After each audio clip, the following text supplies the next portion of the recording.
अत्याचार होता. स्वराज्याचा मणी ध्यास जिने घेतला स्वराज्याचा मणी ध्यास. पाऊल न कधी मागे दरारा मुघल दरबारी होता. पाऊल न कधी मागे दरारा मुघल दरबारी होता. शौर्याच्या आणि पराक्रमाचे बाळ कडू तिने शिवबाला पाजले. शूरवीर पुत्र शिवबाला जिने अद्वितीय घडविले. लखलखत्या तलवारीने धाक असा दिला होता. शत्रूच्या साम्राज्यावर प्रहार तिने केला होता. जगवली अस्मिता मातीत महाराष्ट्राच्या. अवघ्या जगात चर्चा फक्त हिंदवी स्वराज्याच्या. आदर्श राजमाता अशा हिंदवी स्वराज्य जननी. ओठांवर येता नाव तुमच्या. झुकते मस्तक तुमच्या चरणी. आदिशक्ती तुळजाभवानी. आदिशक्ती आदि मायेचं मांगल्य वास्तव्य माणसाच्या रूपाला जन्माला येणाऱ्या राजमाता राष्ट्रमाता जिजाऊ आईसाहेब. हेच जिजाऊ जिने घडविले शिवछत्रपती. हेच शिवाजी ज्यांनी केली स्वराज्य निर्मिती. जिच्या हातून स्वराज्याचं देखणं स्वप्न साकार झालं. ज्या मातेने शिवाजी सारख्या पुत्राला जन्म देऊन हिंदवी स्वराज्य निर्माण केले. अशा थोर मातेचा जन्म 12 जानेवारी 1598 रोजी बुलढाणा जिल्ह्यातील सिंदखेड राजा येथे झाला. जिजाऊंच्या वडिलांचं नाव लखुजीराव जाधव असे होते. त्यांच्या आईचे नाव म्हाळसा राणी होते. जिजाऊंचे वडील हे सिंदखेडचे वतनदार होते. जिजाऊ या लहानपणापासून दृढ, शूर, बुद्धिमान आणि धाडसी होत्या.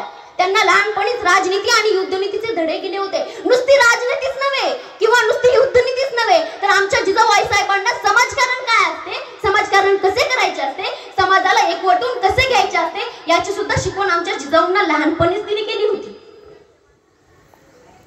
जिजाऊंना नुसती मराठीच नव्हे, हिंदी, कन्नड, तेलुगू इत्यादी भाषा जिजाऊंना येत होत्या. जिजाऊ या खूप धाडसी, बुद्धिमान आणि शूरही होत्या. 1610 रोजी झालं काय?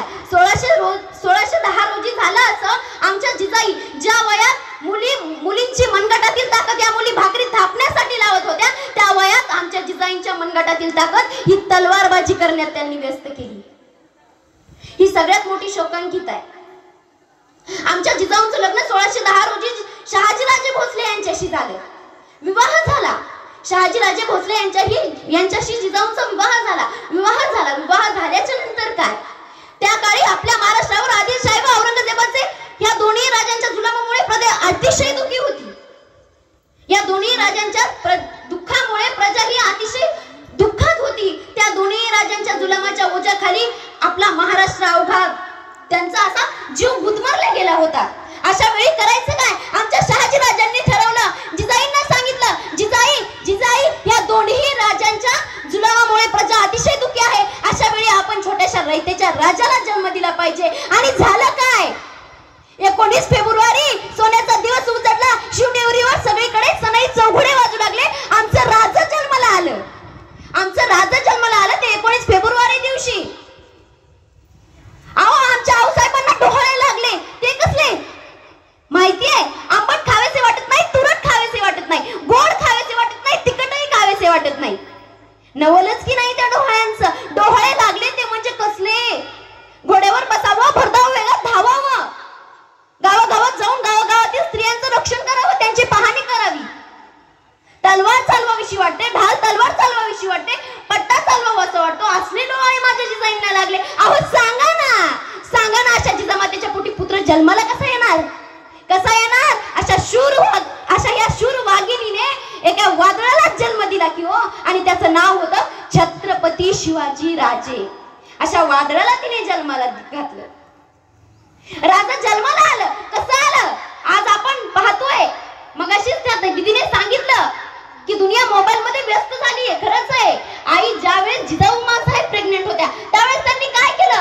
आमच्या शिवरायांना कृष्णाच्या, रामाच्या, भीमाच्या गोष्टी सांगत, संतांचे अभंग म्हणून दाखवत हिंदवी स्वराज्य निर्माण करण्यासाठी त्या शिवबाला छान छान मार्गदर्शन करून प्रवृत्त करत होत्या. एवढंच नव्हे, महाभारतातील, रामायणातील शौर्याच्या कथा त्या शिवबांना सांगत होत्या. मग अशा वेळी आमचे शिवाजी राजे घडले. त्यांनी स्वराज्य स्थापन केलं. स्वराज्यासाठी लढत राहिले. महाराजांनी काय केलं? महाराजांनी जे आई साहेबांनी जे स्वप्न पाहिलं होतं त्याला सत्यात उतरवण्याची ताकद आमच्या महाराजांनी खरंच दाखवून दिली आणि स्वराज्य स्थापन झालं. यानंतर झालं काय? जिजाऊ आई साहेब ज्या वेळी शहाजीराजे भोसले कर्नाटकी जाण्यास निघाले त्यावेळेस त्यांनी सांगितलं, जिजाऊ तुम्हाला जायचंय. कुठे? पुण्याला